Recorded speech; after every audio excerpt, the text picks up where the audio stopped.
ফিলিস্তিন জিন্দাবাদ জানিয়ে দিব হাতে থাকা সর্বশেষ আপডেট আন্তর্জাতিক সংবাদ। প্রথমেই সংবাদ শিরোনাম। পাকিস্তানের মুহুর্মুহু ক্ষেপণাস্ত্র হামলায় কেঁপে উঠল ভারত। এরপর জানিয়ে দিব সীমান্তে যুদ্ধাবস্থা, শত শত মানুষকে সরিয়ে নিল ভারত। এদিকে গাজা জুড়ে ইসরায়েলি বিমান হামলা, নিহত 16। এরপর জানিয়ে দিব এক রাতে ভারতের 12 ড্রোন ভূপাতিত করার দাবি পাকিস্তানের, 4 সেনা আহত। আরো জানিয়ে দিব ইয়েমেনে বোমা হামলা বন্ধের ঘোষণা ট্রাম্পের। সর্বশেষ জানিয়ে দিব ভারতের 2টি রাফাল ভূপাতিত করা নিয়ে মুখ খুলল যুক্তরাষ্ট্র, চুপ দিল্লি। এতক্ষণ শুনছিলেন সংবাদ শিরোনাম, এবারে বিস্তারিত।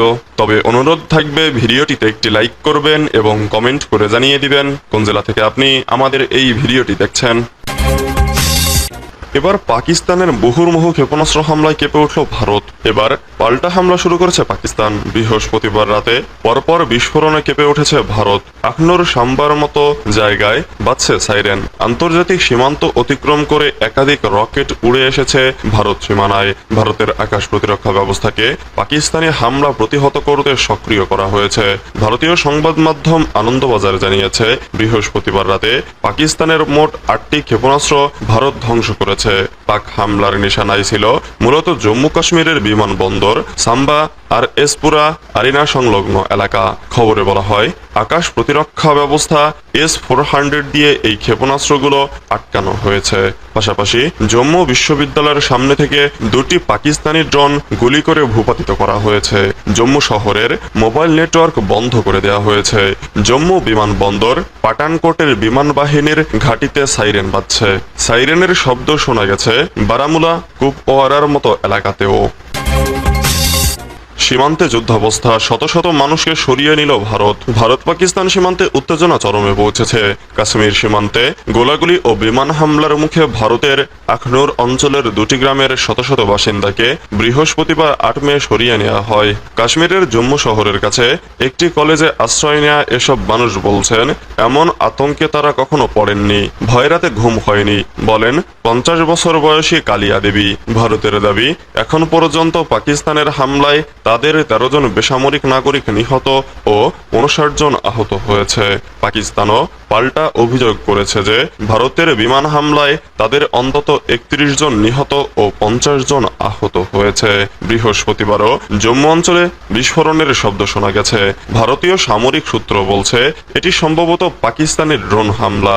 বিশ্বের সবচেয়ে বিপজ্জনক পারমাণবিক ফ্ল্যাশ পয়েন্টগুলোর একটি এই অঞ্চল। যুক্তরাষ্ট্র, রাশিয়া ও চীন সহ বিশ্ব শক্তিগুলো শান্ত থাকার আহ্বান জানাচ্ছে।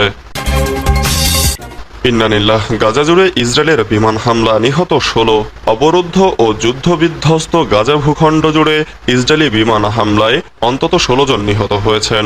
আহত হয়েছেন আরও বেশ কয়েকজন। বৃহস্পতিবার 8 মে স্থানীয় স্বাস্থ্য কর্মকর্তাদের বরাতে এ খবর জানিয়েছে আল জাজিরা। প্রতিবেদন মতে বৃহস্পতিবার 579তম দিনের মতো গাজার বিভিন্ন অঞ্চলে হামলা চালিয়েছে ইসরায়েল। এদিন গাজার মধ্যাঞ্চলে দেইর আল বালাহ ও নুসাইরাত শরণার্থী শিবিরে হামলায় অন্তত 3 জন নিহত হন। এছাড়া গাজা শহরের পূর্বে সোজাইয়া এলাকায় বোমা হামলায় 1 জন নিহত এবং আরও বেশ কয়েকজন আহত হন। গাজার উত্তরাঞ্চলে বেইত লাহিয়ায় বিমান হামলায় অন্তত 9 জন নিহত ও আরও বেশ কয়েকজন আহত হন। উদ্ধারকারীরা এখনও সেখানে ধ্বংসস্তূপের নিচে আটকা পড়ে থাকা এক নারীর সন্ধান করছেন। হামলাস্থলটি বাস্তুচ্যুত মানুষে পূর্ণ ছিল। খান ইউনিস শহরের পশ্চিম অংশে আশ্রয় নেয়া বাস্তুচ্যুত পরিবারগুলোর ওপর ইসরায়েলি গোলায় এক কিশোরী নিহত এবং আরও 4 জন আহত হয়েছে। বিরামহীন হামলা চলছে, থামার কোনো লক্ষণ নেই, ফলে হতাহতের সংখ্যাও প্রতিনিয়ত বাড়ছে। এক রাতে ভারতের 12 ড্রোন ভূপাতিত করার দাবি পাকিস্তানের, 4 সেনা আহত। পাকিস্তানের বিভিন্ন জায়গায় এক রাতে ভারতের 12টি ড্রোন ভূপাতিত করার দাবি করেছে দেশটির সামরিক বাহিনী। তবে লাহোরে একটি ড্রোন ভূপাতিত করার সময় 4 পাকিস্তানি সেনা আহত এবং একটি সামরিক অবকাঠামো আংশিক ক্ষতিগ্রস্ত হয়েছে। বৃহস্পতিবার 8 মে সংবাদ মাধ্যম দ্য ডনের প্রতিবেদনে বলা হয় পাকিস্তানের আন্তঃবাহিনী জনসংযোগ পরিদপ্তরের মহাপরিচালক লেফটেন্যান্ট জেনারেল আহমেদ আহমেদ শরীফ চৌধুরী এক সংবাদ সম্মেলনে এ তথ্য জানিয়েছেন। তিনি বলেন, ভারত গতরাতে অন্তত 9টি স্থানে ড্রোন হামলা চালিয়েছে। তবে পাকিস্তানের সশস্ত্র বাহিনী উচ্চ সতর্ক থাকায় এখন ড্রোনগুলো নিষ্ক্রিয় করা হয়েছে এবং সেগুলো সংরক্ষণ করা হচ্ছে। আইএসপিআর মুখপাত্র বলেন, ভারতীয় ড্রোনগুলো পাকিস্তানের লাহোর, গুজরানওয়ালা, চকওয়াল, এটক, রাওয়ালপিন্ডি, বাহাওয়ালপুর, মিয়ানওয়ালি, সোড় এবং করাচির দিকে পাঠানো হয়েছিল। ইয়েমেনে বোমা হামলা বন্ধের ঘোষণা ট্রাম্পের। ইয়েমেনের বিদ্রোহী গোষ্ঠী হাউসিদের লক্ষ্য করে আর বোমা হামলা না চালানোর ঘোষণা দিয়েছেন মার্কিন প্রেসিডেন্ট ডোনাল্ড ট্রাম্প। গত মার্চের মাঝামাঝি সময় থেকেই হাউসি বিদ্রোহীদের লক্ষ্য করে রাজধানী সানা সহ বিভিন্ন জায়গায় বোমাবর্ষণ চালিয়ে যাচ্ছে মার্কিন সেনারা। মঙ্গলবার 6 মে ওভাল অফিসে ট্রাম্প সাংবাদিকদের বলেন, ইয়েমেনের হাউসি বিদ্রোহীরা জানিয়েছে তারা আর লড়াই করতে চায় না। আমরা তাদের এ প্রতিশ্রুতিকে সম্মান জানাবো এবং বোমাবর্ষণ বন্ধ করব। তিনি আরো বলেন, আমরা তাদের প্রতিশ্রুতি বিবেচনায় নেব। হাউসিরা জানিয়েছে তারা আর জাহাজ ধ্বংস করবে না, আর আমরা এটির জন্যই বোমা বর্ষণ করেছিলাম। আমি মনে করি এটি একটি ইতিবাচক বিষয়। তারা সমুদ্রে চলা অনেক জাহাজ উড়িয়ে দিচ্ছিল। যুক্তরাষ্ট্র হাউসিদের ওপর এ মুহূর্ত থেকে বোমা হামলা বন্ধ করে দেবে। তবে হাউসি বিদ্রোহীরা ইসরায়েলকে লক্ষ্য করে হামলা চালানো বন্ধ করবে কিনা সেটি স্পষ্ট করে কিছু জানাননি ট্রাম্প।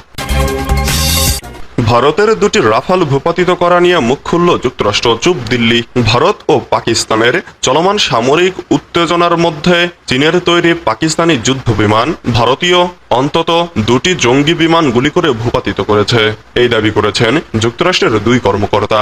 বুধবার ব্রিটিশ বার্তা সংস্থা রয়টার্সকে তারা এই তথ্য জানান।